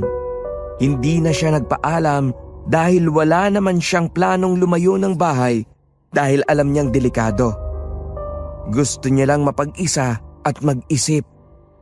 Pero di niya namalayan na naglalakad na pala siya nang wala sa sarili at nagulat na lang siya nang mapansing nasa loob na pala siya ng madilim na kakahuyan. Paano ako nakarating dito? Malapit lang naman ako sa bahay kanina. Kailangan ko makabalik agad sa bahay. Masyadong delikado na mag-isa lang ako rito. Anong nangyayari? Ba't biglang sumakit ang tiyan ko? Habang iniinda ang pananakit ng kanyang tiyan, ay bigla namang lumabas ang 3 aswang na pumaligid sa kanya. Nakalantad ang kanilang mga pangil at mahahabang kuko na para bang handa ng paslangin siya. Napaatras siya sa takot. Kaya niyang labanan ang mga ito sa isang normal na sitwasyon, pero wala sa kondisyon ng kanyang katawan ng gabing yun dahil para siyang mamamatay sa sakit ng kanyang tiyan. Bakit ba ayaw niyo akong tigilan? Akala ko ba pinag-uusapan na kayo ni Lena? Talaga bang ganito na kayo kawalang puso? Na kahit kapwa-aswang niyo ay handa rin kayong saktan ako? Huwag kayong lalapit sa akin! Kahit na nahihirapan ako ngayon, hindi pa rin ako magdadalawang isip na labanan kayo! Hindi niyo kami magagawang saktan ng anak ko! Pero ayaw pa rin magpaawat ng mga ito at parang wala na talagang natitirang awa sa kanilang kaluluwa. Susuguri na sana siya ng mga ito at nakahanda na rin siyang ilabas ang pagiging aswang niya. Pero natigilan siya nang may biglang tumalon mula sa taas ng puno at hinarap ang mga kalaban. Kulay itim ang kasuotan ng lalaki. Matangkad ito at matipuno ang pangangatawan. Hindi nga lang niya nakita ang mukha nito dahil natatabunan ito ng maskara. Tanging ang mga mata, ilong at bibig lang nito ang nakalantad. Pero ramdam niya sa presensya nito na isa rin itong aswang. Biglang humaba ang mga kuko nito at walang pagdadalawang isip na sinugod ang 3 aswang na nakapaligid sa kanya. Nakakamangha ang pambihirang lakas at liksi nito. Nagagawa kasi nitong iwasan ang bawat pag-atake ng mga kalaban nang walang kahirap-hirap. Samantala, patuloy naman sa pagsakit ang kanyang tiyan dahilan para manghina siya. Nanlambot ang kanyang mga tuhod at bumagsak siya sa lupa. Mula doon ay nakita niya ang nangyaring labanan. Hindi yun nagtagal dahil pagkalipas lang ng ilang minuto ay nagawa na nitong patumbahin ang 3 aswang. Nagkatinginan sila. Hinihingal pa ito pero halatang gusto siyang lapitan. Salamat. Maraming salamat sa tulong mo. Utang ko sa iyo ang buhay namin ng anak ko. Mira? Nasaan ka na ba? Mira! Kung naririnig mo kami, sundan mo ang boses namin! Sina Madam Gina. Teka, anong pangalan mo? Saan ka nang galing? Hindi ito sumagot. Bahagya lang itong tumango pagkatapos ay kumaripas ng takbo papunta sa mas madilim na parte ng kakahuyan. Gusto sana niya itong pigilan, pero wala na siyang lakas nung oras na yon. Unti-unti nang nawala ang sakit ng kanyang tiyan, pero nangihina pa rin siya. Mabuti na lang at nahanap na rin siya ni na Madam Gina. Mira, nakakaloka kang bata ka. Kanina ka pa namin hinahanap. Paano ka ba nakarating dito? Hindi ko po alam. Naglalakad lang po ako kanina sa labas ng bahay dahil gusto kong magpahangin. Tapos nagulat na lang ako na napadpad na ako dito sa kakahuyan. Ginamitan ka ng itim na kapangyarihan ng mga aswang. Dinala ka nila dito para walang tumulong sa'yo at malaya nilang magagawa ang gusto nila sa'yo. Ano? May alam sila sa itim na kapangyarihan? Hindi mo pa kilala ang mga aswang sa lugar na to. Di ba sinabi na namin sa'yong mag-ingat ka? Bakit ka lumabas ng bahay nang hindi nagpapaalam? Hindi ka talaga marunong mag-isip. Tama na yan. Umuwi na lang tayo. May nagligtas sa akin. Isang lalaking nakamaskara. Pero isa rin siyang aswang. Nasaan na siya? Hindi ko alam. Bigla na lang tumakbo eh. Pero utang ko sa kanya ang buhay namin ng anak ko. Hindi natin kilala ang lalaking yon. At hindi natin alam kung ano ang pakay niya. Kaya hindi natin siya pwedeng pagkatiwalaan sa kabila ng ginawa niyang pagligtas sa'yo. Pero wag mo na tong uulitin, Mira. Kung ayaw mo magka-problema tayo. Hindi pa rin talaga mawala sa isip ni Mira ang misteryosong lalaking tumulong sa kanya. Kahit pa sinabi ni Lena na hindi nila ito pwedeng pagkatiwalaan, gusto pa rin niyang makita ulit ito at mapasalamatan. Pero nabalot rin siya ng takot nung panahong yon dahil alam niyang hindi pa tapos ang mga kapwa niya aswang sa masama nilang balak. Hindi titigil ang mga ito hanggat hindi nila nakukuha ang gusto nila. Nung sumunod na gabi ay nakarinig na naman sila ng mga kaluskos habang naghahapunan sila. Ayaw talagang tumigil ang mga hayop na yan. Tingnan natin ang tapang nila. Lena, teka lang. Lalabas ka talaga? Hindi ka ba natatakot? Bakit naman ako matatakot? Sigurado ako mas malakas ako sa kanila. Mag-ingat ka. Huwag kang susunod sa akin, maliwanag ba? Makakasagabal ka lang sa pakikipaglaban ko sa kanila. Hindi na nito hinintay pang makasagot siya. Dire-diretso na itong lumabas ng bahay. Sabay naman silang sumilip ni Madam Gina sa bintana. At nakita nila na walang tapang nitong hinarap ang 3 aswang sa labas. Nung una ay sinubukan itong kausapin ni Lena ng masinsinan. Pero mukhang nagmatigas talaga ang mga ito, kaya nauwi sa sagupaan ang pag-uusap nila. Nakakamangha ang galaw ni Lena dahil parang hangin sa bilis ang kilos niya. Halos hindi siya natamaan ng mga kalaban.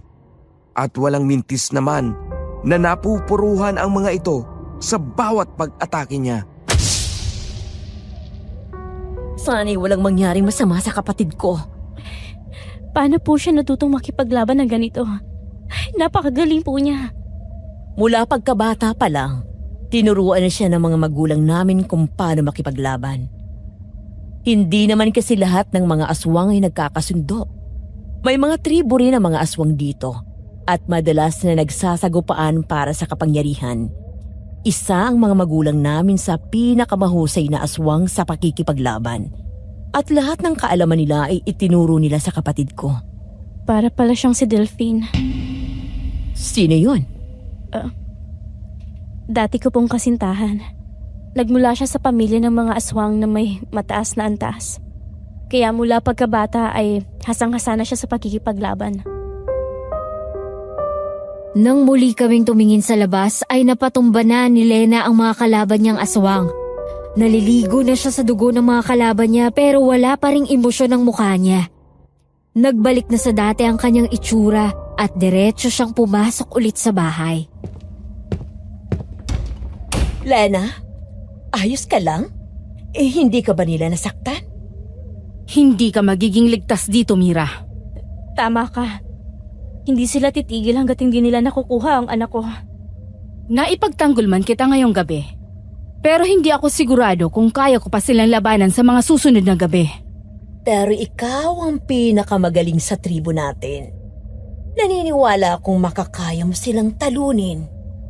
Pero hindi ko kayang gawin ito ng gabi-gabi. Paano kung mas marami pa ang susunod na susugo dito? Mapapatumba ko pa kaya sila? Tama si Lena, Madam Gina. Hindi niya ako maliligtas sa lahat ng pagkakataon. Kung ganoon, dapat na siguro ako mag-isip ng ibang lugar na pwede mong puntahan. Pasensya na po kayo sa abala. Hindi niyo naman sana dapat problema ang titirhan ko. Pero tinutulungan niyo pa rin ako. Oo naman, ano ka ba? Hindi kita magagawang pabayaan. Salamat po. Anong problema? Sumasakit na naman po ang tiyan ko. Kailangan na natin siyang dalhin kay Mang Rogelio. Pero gabi na. Delikado ng daan. Pangalawang beses na itong nangyari sa kanya. Nakakabahala na. Kaya mas mabuti kung kumilos na tayo ngayon. Paano kung may makasalubong tayo? Ako na ang bahala sa kanila. Sa ngayon ay kumilos na tayo. Kabadong-kabado siya habang naglalakad sila sa gitna ng madilim na daan papunta sa kubo ni Mang Rogelio. Masakit pa rin ang tiyan niya, kaya nahihirapan siyang maglakad. Inaalalayan naman siya ni Madam Gina para hindi siya matumba. Samantala, alertong naglalakad si Lena at pinapakiramdaman ang paligid.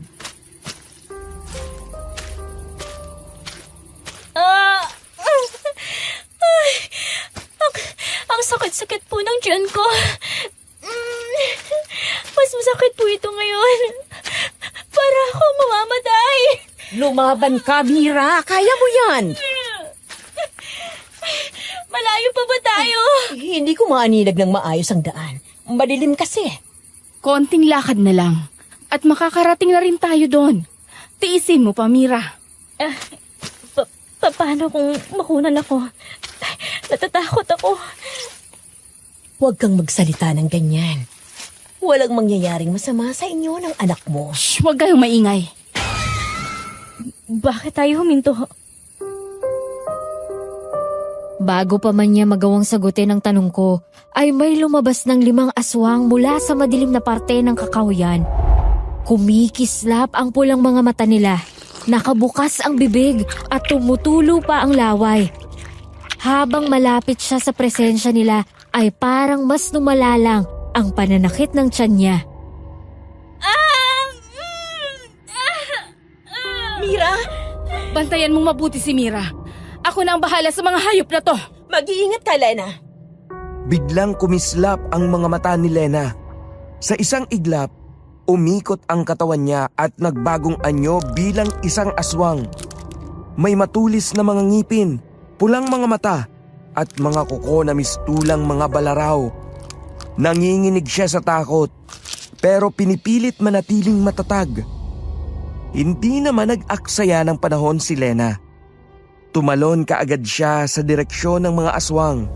Kinagat ang mga ito at kinumpas ang mga kuko sa ere habang nilalabanan ang mga kapwa aswang. Mabilis at bulido ang kanyang galaw. Pero dahil mas marami na ang mga kalaban niya ngayon, ay medyo nahirapan na siyang patumbahin ang mga ito. Pero sa gitna ng laban, ay bigla namang lumitaw ang misteryosong lalaki na nakasuot pa rin ng itim na maskara. Mahahaba ang mga kuko nito na kumikislap kahit sa dilim. Tahimik itong pumasok sa labanan at mabilis nitong sinugod ang mga aswang kasama si Lena. Pareho silang malakas at maliksing kumilos. Dahil sa kanilang pagtutulungan ay mas nagawa nilang atakihin ang mga kalaban ng walang kahirap-hirap. Kaya naman hindi na siya nagtaka nang mapatumba nila agad ang mga kalaban. Pagkalipas lang ng ilang minuto, pero kagaya nung unang beses, kumaripas na naman ang takbo ang misteryosong lalaki ni hindi man lang nila ito napasalamatan. Sino yun? Napakagaling niyang makipaglaban. Aaminin kong hindi ko kakayanin kung hindi siya tumulong. Siya rin yung sinabi ko sa inyo na tumulong sa akin nung nagdaang gabi. Sino kaya talaga siya? Hindi na mahalaga yan. Halina kayo. Pumunta na tayo kay Mang Rogelio. Sige, tara na. Habang tumatagal ay palala ng palala ang pananakit ng tiyan niya. Kaya naman mas lalo lang siyang nahirapan sa paglalakad. Mabuti na lang at ligtas silang nakarating sa kubo ni Mang Rogelio. Nagising kaagad ang matanda ng katukin nila at mabilis silang pinapasok.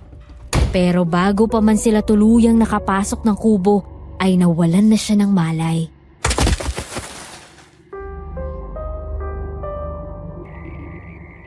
Mira, ay sa wakas gising ka na rin. Kumusta ang pakiramdam mo, Mira? Ang anak ko.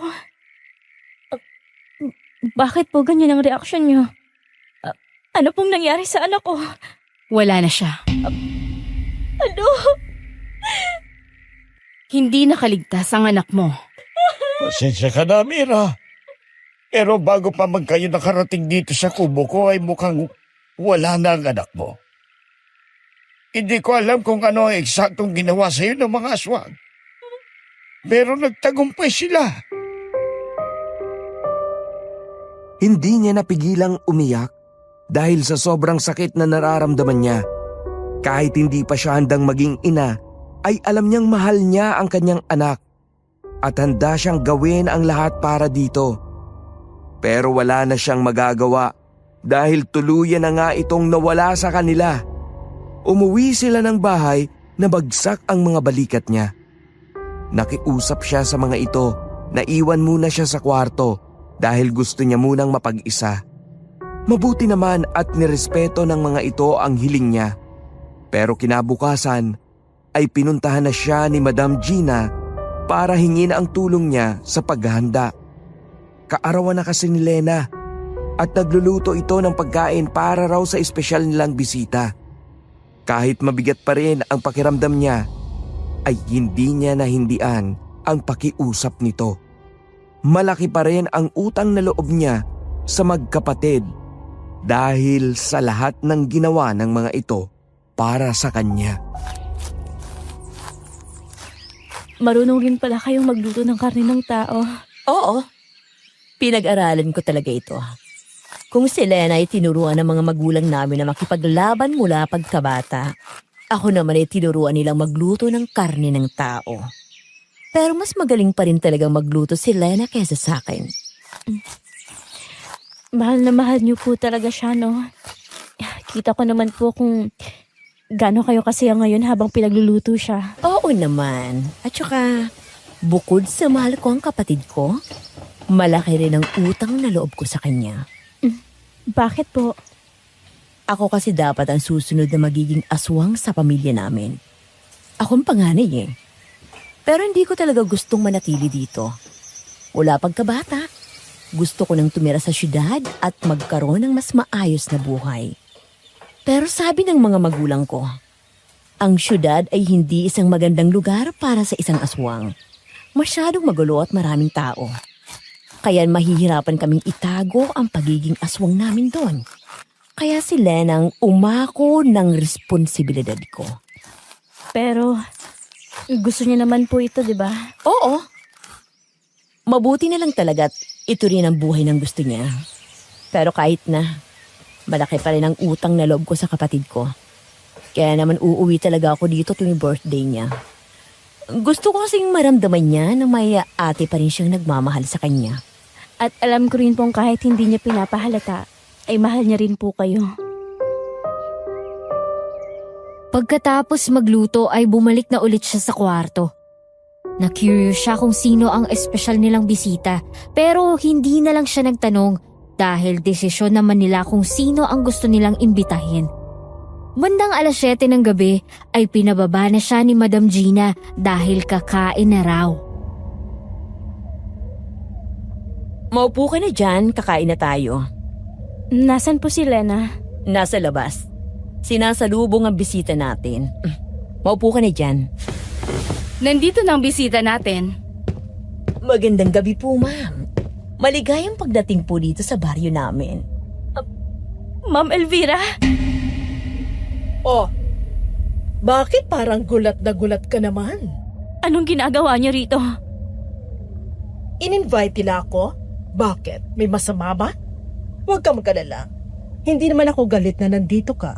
Sa katunayan, masaya ako na nakinig ka sa sinabi ko. Nagpakalayo-layo ka nga. Ang layo ng lugar na to sa Maynila. Naupo si Elvira sa harap niya mismo.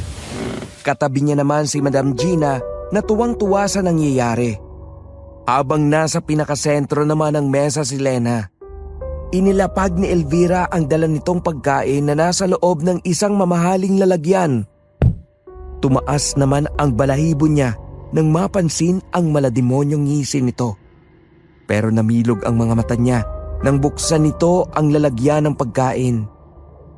Puno ito ng karne at lamang loob ng tao. Pero ang pinakakumuha ng pansin niya ay ang ulo ng isang lalaking dilat ang mga mata. Ulo ni Vicente.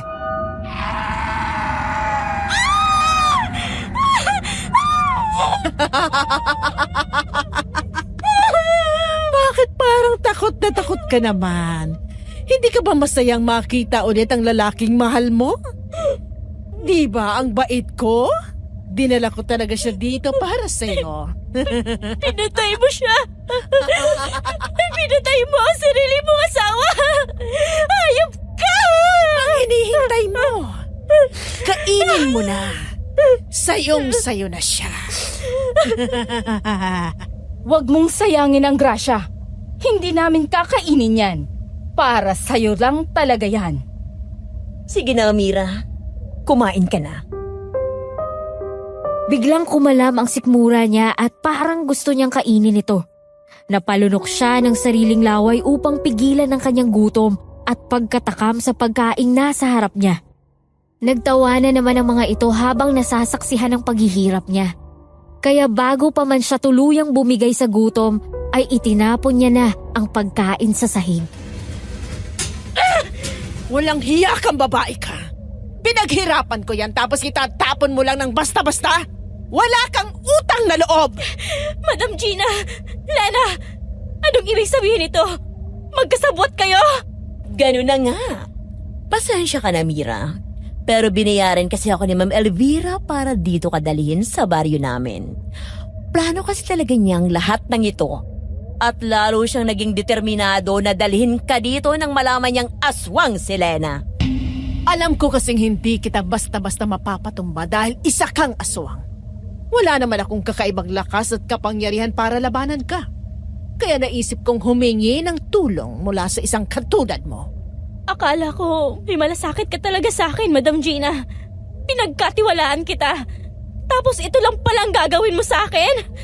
Maniwala ka, Mira. Totoong mahalaga ka talaga sa akin. Malapit ka sa puso ko. Pero anong magagawa ko? Mas malapit talaga sa puso ko ang pera. At aaminin kong nakakasilaw ang perang inoffer ni Ma'am Elvira sa akin. Isa pa, walang rason para tulungan namin ang isang kabit na katulad mo. Tama lang itong ginagawa namin. Bukod sa nagkapera na kami, nakatulong pa kami sa isang babaeng niloko ng asawa dahil sa isang malanding kabit na tulad mo. Mga wala kayong puso. Hindi na rin ako magtataka kung may kinalaman rin kayo sa nangyari sa anak ko. Anong anak ang sinasabi ng babaeng ito? Nabuntis siya. Pero huwag kang mag-alala. Naaksyonan na namin agad ito para sa'yo. May mga hinalo ako sa pagkain niya para malaglag ang bata. Sinasabi ko na nga ba? Hayop ka, Lena! Hayop ka! Pati isang inosenteng bata ay dinamay mo sa kasamaan mo! Pwede ba huminahon ka? Dugo pa lang naman yun eh. Wala pa yung buhay. Mahusay, Lena. Hindi nga ako nagkamali sa pagkuha ko sa inyong magkapatid. Hindi ko na kailangang utusan dahil alam nyo na ang gagawin nyo. Nabalot siya ng galit sa puntong yun. Pinagkaisahan siya ng mga ito at dinamay pa ang anak niya. Tumayo siya at unti-unting nagbago ang anyo. Kita naman ang gulat at takot sa mukha ni Elvira nang makita ang itsura niya bilang isang aswang. Nagustuhan niya ang nakitang takot sa mukha nito. Pero kulang pa yon upang mabawasan ng kahit konti ang galit niya. Sinugod niya ito para sana paslangin. Pero bago pa man siya nakalapit dito, ay sinalubong na siya ni Lena na naging isang aswang na rin. Nagsalpukan silang dalawa sa taas mismo ng mesa, dahilan para mahulog sa sahig ang lahat ng mga pagkain. Huwag ka nang lumaban! Dahil alam mong hindi mo ako matatalo! Wala na ang anak ko, kaya wala na rin akong dahilan para matakot! Sigurado ka bang isusugal mo talaga ang buhay mo? Dahil hindi ako magdadalawang isip na paslangin ka! Handa na rin ako paslangin ka! Kayong tatlo! Pagbabayarin ko kayo sa ginawa nyo! Inilabas niya ang lahat ng lakas na mayroon siya. Pero napagtanto niyang hindi sapat ang lakas para patumbahin ito. Sadyang mas magaling itong makipaglaban at nagagawa rin itong iwasan ang bawat pag-atake niya. Kaya ginamit niya ang kanyang utak at mabilis na tumakbo palabas ng bahay. Alam niyang hindi niya ito matatalo sa gabing yun. Dumiretso siya sa pusod ng kagubatan at sumigaw ng malakas. Unti-unti namang bumalik ang normal niyang anyo. Napaupo siya sa lupa habang umiiyak. Hayop kayo! Isinusumpa ko! Pagbabayaran niyo ang lahat ng to! Bibigyan ko ng hustisya pagkamatay ng anak ko! Pagsisisihan niyo ang mga ginawa niyo! Sino yan? Magpakita ka! Hindi na ako natatakot sa kahit na sino! Lumabas ka dyan at harapin mo ako! Ako to, Mira. Delphine, anong ginagawa mo dito? Tsaka, ang suot mo, ikaw yung... Oo. Ako ang misteryosong lalaki na tumutulong sa'yo. Sinadya kong hindi ipakita ang mukha ko. Dahil alam kong galit na galit ka sa akin.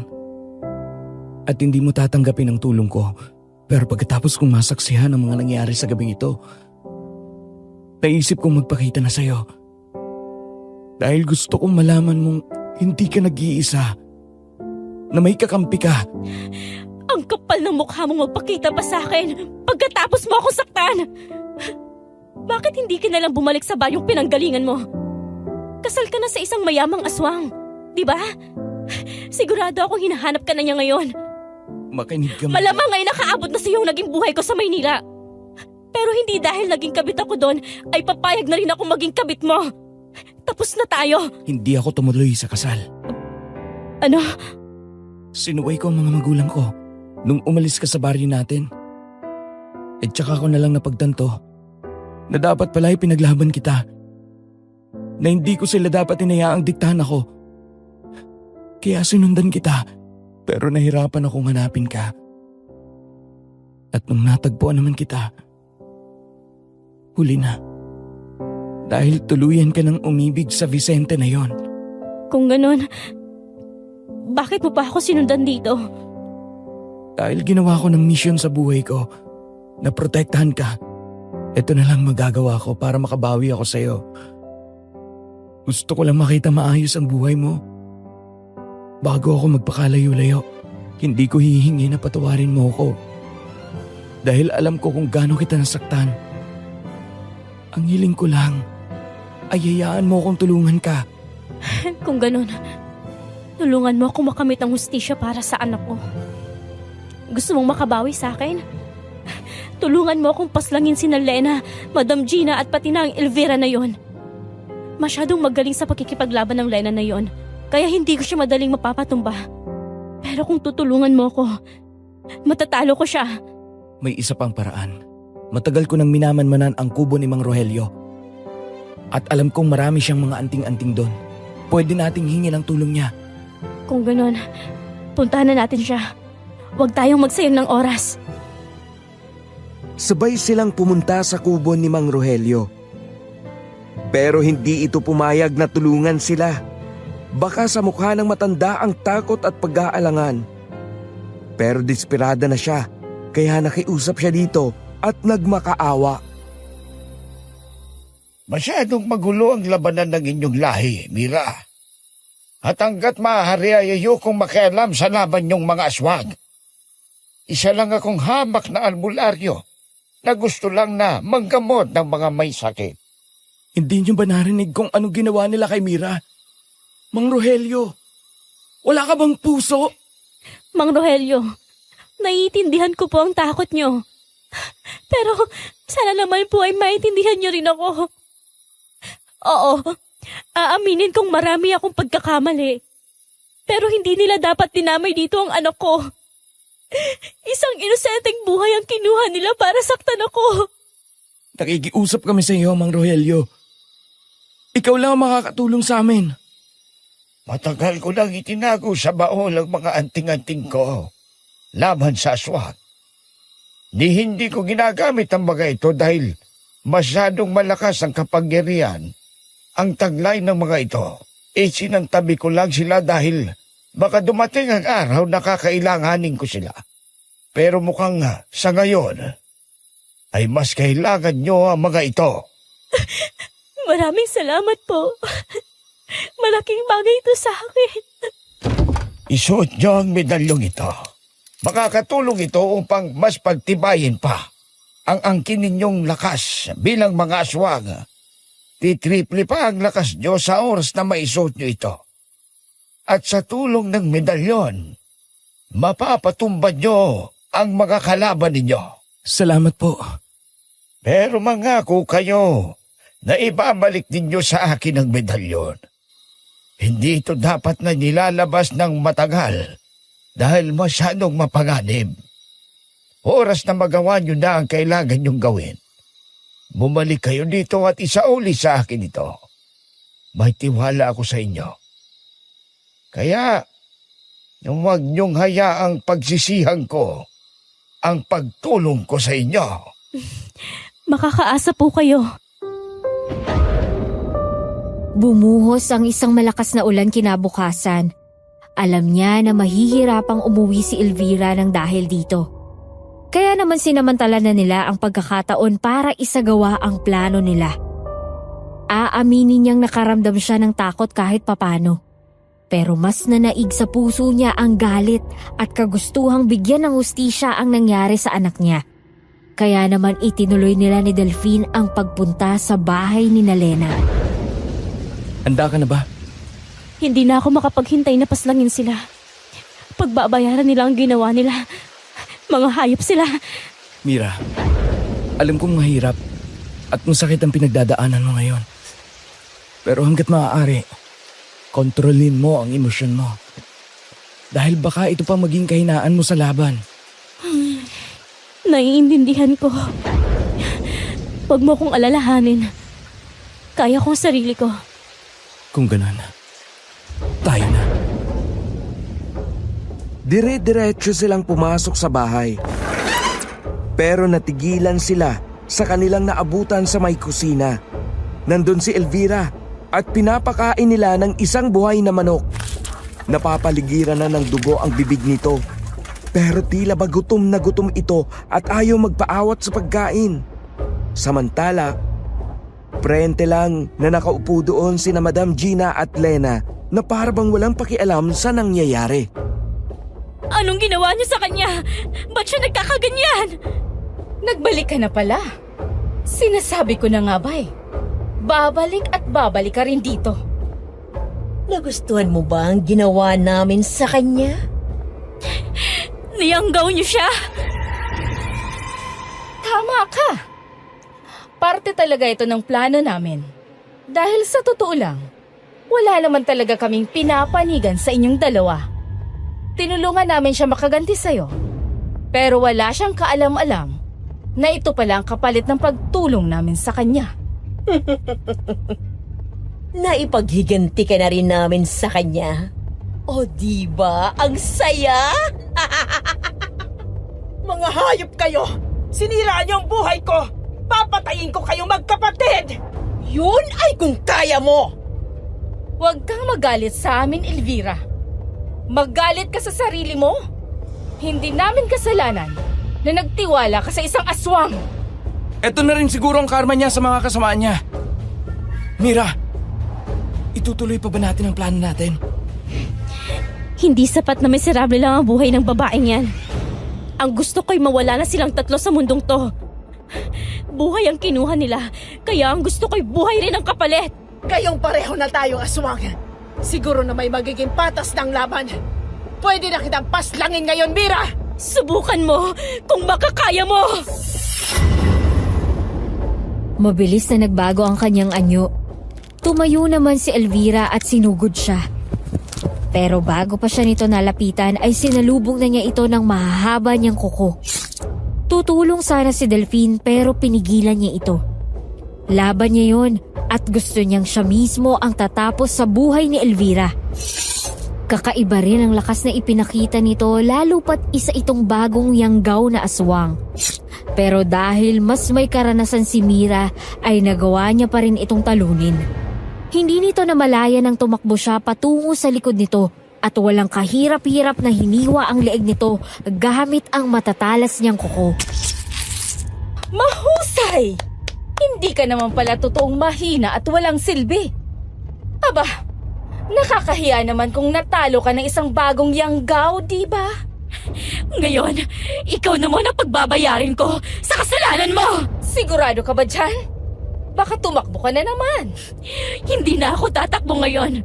Dahil sisiguraduhin kong mapapatumba na kita. Pagsisisihan mo ang ginawa mo sa anak ko! Sige. Tingnan natin kung hanggang saan ang tapang mo. Mira, mag-ingat ka! Sabihin mo lang sa akin. Pag kailangan mo ng tulong ko, kaya ko to! Mabilis na nag-anyong aswang si Lena at buong tapang na sumugod sa kanya. Pero napagandaan kaagad niya ito, kaya naman sinalubong niya ito ng matatalas niyang kuko. Tinamaan ito sa kaliwang pisngi na naglikha ng malaking sugat sa mukha nito. Parang nag-apoy sa galit si Lena at kaagad namang gumante. Tinamaan siya sa kanang braso kung saan nagtamo rin siya ng malaking sugat. Pero imbis na manghina, ay lalo lang umigting ang kagustuhan niyang patumbahin ito. Patuloy silang nagsalpukan, parehong ayaw magpatalo. Paano ka gumaling sa pakikipaglaban ng bigla-bigla? Ang lakas mo! Pinaghandaan kita, Lena. Tanggap kong mas mahusay ka sa akin sa pakikipaglaban. Sabi nga ng ate mo, mula pagkabata ay sinanay ka na ng mga magulang nyo. Kaya kung tutusin, wala akong kalaban-laban sa isang aswang na tulad mo. Kung ganon, paano ka? Alam ko na. Pamilyar sa akin ang suot mong kwintas. Mabuti naman at napansin mo na rin. Oo, tama ka. May suot kaming anting-anting. Kaya kahit gaano ka pa kagaling, mahihirapan ka pa rin kalabanin kami. Mga mahihina! Mga talanan! Kailangan niyo pa talagang gumamit yan para talunin ako! Pwes! Isinusumpa ko hindi kayo magtatagumpay! Kahit walang anting-anting, ay kaya pa rin kitang patumbahin. Hindi lang ikaw ang sinanay sa pakikipaglaban mula sa pagkabata. Pero hindi ka sa akin may atraso, kundi kay Mira. At gusto niyang siya mismo ang papaslang sa'yo. Nilingon siya nito. Puno pa rin ng galit ang mga mata. Tila ba mas tumindi ang kagustuhan nitong patumbahin siya ng dahil sa suot niyang anting-anting. Kaya muli na naman itong sumugod sa kanya at sinipa siya ng malakas. Tumilapon siya sa sahig pero hindi siya nag-aksaya ng oras at kaagad na bumangon. Siya naman ang kumilos at tumalon patungo sa direksyon nito. Tinamaan niya ito sa tagiliran. Umalingaw-ngaw ang malakas nitong sigaw habang tumutulo ang maraming dugo sa katawan nito. Lena, lumaban ka! Tumahimik ka! Bitawan mo ang ate ko! At bakit ko naman gagawin yon? Malaki rin ang atraso niya kay Mira! Bitiwan mo, sabi siya! Sinamantala niya ang pagkakataon na wala sa kanya ang atensyon nito. Sinugod niyang muli si Lena at sinipa ito ng malakas. Sa sobrang lakas niya, ay napahiga ito sa sahig. Naramdaman niya ang panghihina nito. Kaya naman pinaulanan niya ito ng magkakasunod na suntok. Nagtamo rin ito ng mas marami pang sugat sa katawan nang dahil sa matutulis niyang kuko. Wag! Nakikiusap ako! Wag mo siyang papatayin! Ito lang ang gusto kong gawin sa pagkakataong ito. Kaya hindi mo ako mapipigilan! Inaamin kong malaki ang kasalanan namin sa iyo, pero nakikiusap ako.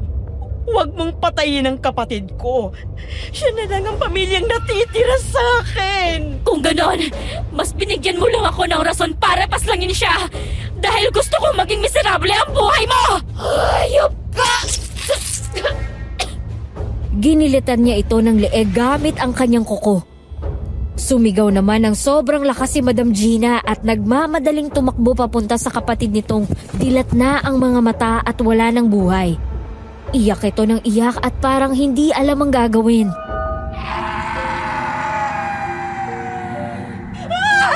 Hindi! Hindi! Hindi ko pwedeng mamatay, Lena! Huli na ang lahat! Wala na ang halimaw mong kapatid! Ayop ka, Mira! Sino bang mas hayop sa inyong dalawa? Pinagkatiwalaan ka niya. Pinaniwala mo siyang may malasakit ka sa kanya. Pero anong ginawa mo? Pinagtaksilan mo siya!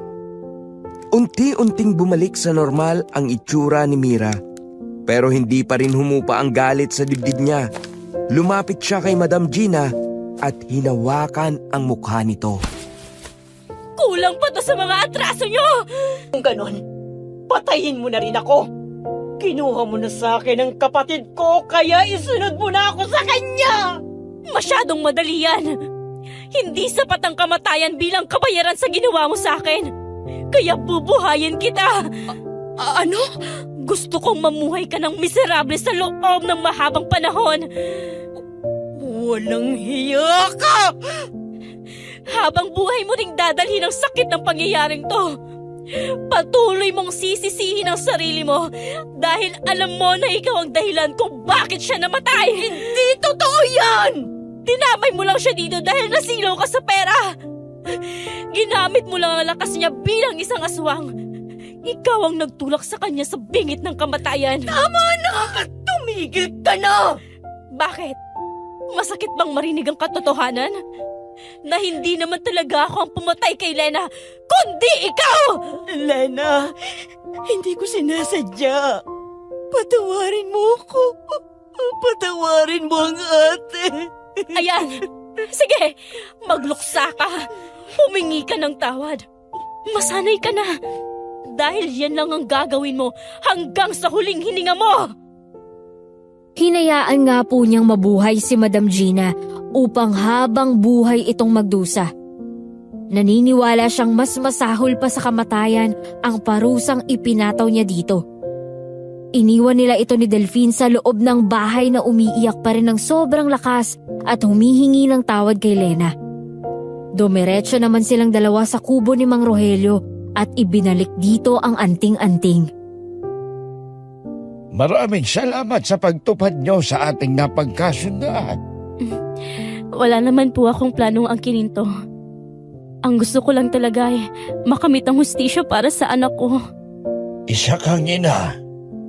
Kaya't naiintindihan ko ang sakit at galit na nararamdaman mo. Pero humahanga rin ako sa iyo dahil kahit nasa kamay mo na ang anting-anting, ay hindi ka na silaw na tuluyan nitong angkin eh. Isang normal na buhay lang po ang pangarap ko sa aking sarili. Kaya ngayong tapos na ang lahat ng to, magsisimula na rin ako ng panibagong buhay. Yung malayo sa pagiging isang aswang. Hindi ako nagkamaling tulungan ka, Mira. Marami ka mang nagawang pagkakamali sa iyong buhay. Pero nararamdaman ko ang kabutihan ng iyong puso. Hindi pa huli ang lahat para sa iyo. Pwede mo pang ituwid ang mga pagkakamali mo. Maraming salamat po. Pagkatapos ibalik kay Mang Rogelio ang mga anting-anting, ay sabay silang lumabas ng kubo. Habang naglalakad, ay huminga siya ng malalim at nginitian si Delphine. Aminado siyang may konting galit at sakit pa rin siyang nararamdaman noon tuwing naaalala niya ang pananakit nito sa kanya. Pero wala na ring lugar sa buhay niya ang pait, kaya nagdesisyon siyang patawarin na ito. Maraming salamat sa pagtulong mo sa akin. Malaking bagay ito sa akin. Hindi naman ako magtatagumpay kung hindi dahil sa iyo. Kung tutuusin, kulang pa yun para makabawi ako sa kasalanan ko sa'yo. Huwag mo nang isipin yun. Kalimutan na natin ang nakaraan. Ang mahalaga sa akin ay pinagsisihan mo na yon. At sana'y huwag mo na rin gawin yun sa iba. Mira, gusto ko sanang malaman mo na hanggang ngayon ay mahal pa rin kita. Alam kong nasaktan kita. Pero sana, mabigyan mo ako ng isa pang pagkakataon. Pasensya ka na, Delphine. Pero, hindi ko na maibibigay pa ulit sa iyo ang puso ko. Gusto ko nang magsimula ng panibagong buhay ngayon. At ibaon na lang sa limot ang nakaraan. Isa pa, hindi na kagaya ng dati ang nararamdaman ko para sa iyo. Naiintindihan ko. Bumalik ka na sa inyo at magsimula rin ng panibagong buhay. Huwag mo na akong isipin dahil kaya ko ng sarili ko. Pero sa pagbabalik mo sa inyo, sana'y huwag ka na ulit magpapadikta sa mga magulang mo. At sana rin ay sanayin mo ang sarili mo na hindi pumatay at kumain ng tao. Kung nakaya ko, alam kong makakaya mo rin ito. Susubukan ko, Mira.